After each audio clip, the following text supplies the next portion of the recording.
Assalamualaikum warahmatullahi wabarakatuh.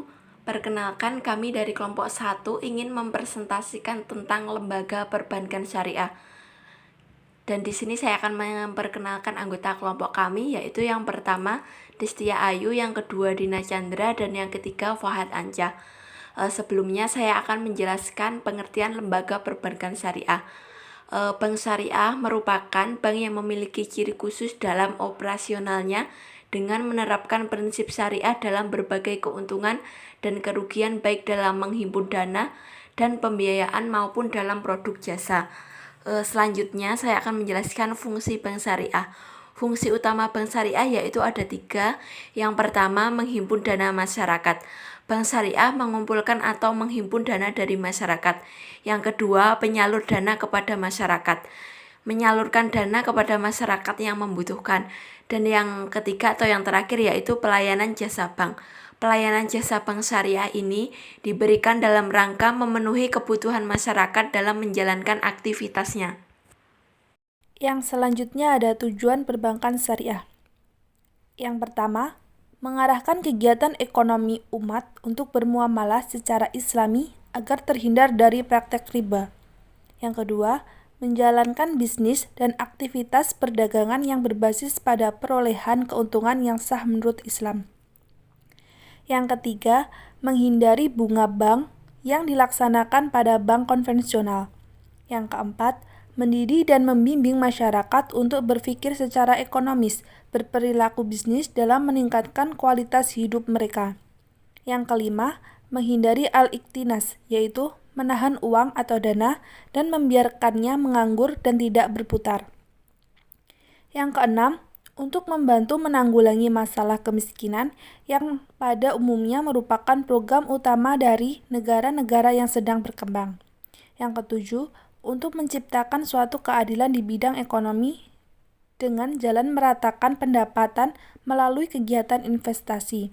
Yang kedelapan, menjaga kestabilan ekonomi atau moneter pemerintah.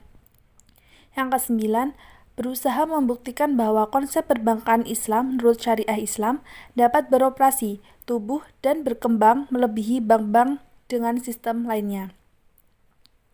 Kemudian selanjutnya ada asas-asas perbankan syariah. Asas-asas yang dimaksud terutama asas ridhoiyah atau rela sama rela.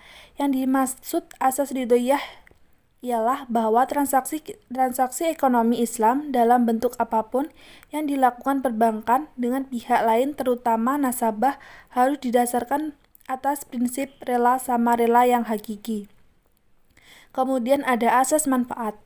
Maksudnya adalah bahwa akad yang dilakukan oleh bank dengan nasabah berkenaan dengan hal-hal objek yang bermanfaat bagi kedua belah pihak. Yang kemudian ada asas keadilan, di mana pada pihak yang bertransaksi, bank dan nasabah harus berlaku dan diperlakukan adil.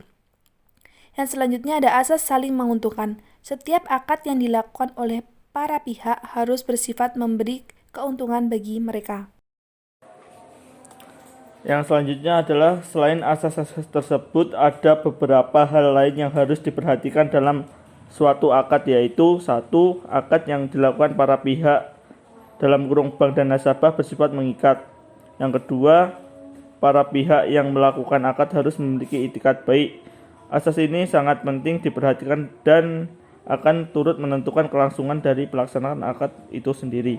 Yang ketiga, memperhatikan ketentuan-ketentuan atau tradisi ekonomi yang berlaku dalam masyarakat ekonomi selama tidak bertentangan dengan prinsip-prinsip perekonomian yang telah diatur oleh Islam dan tidak berlawanan dengan asas-asas al-ukhud atau konsep hukum perikatan Islam. Yang keempat atau yang terakhir adalah pada dasarnya para pihak memiliki kebebasan untuk menetapkan syarat-syarat yang ditetapkan dalam akad yang mereka lakukan, sepanjang tidak menyalahi ketentuan yang berlaku umum dan semangat moral perekonomian dalam Islam. Sekian presentasi dari kami. Bila ada kurang lebihnya mohon maaf. Billahi taufiq wal hidayah. Wassalamualaikum warahmatullahi wabarakatuh.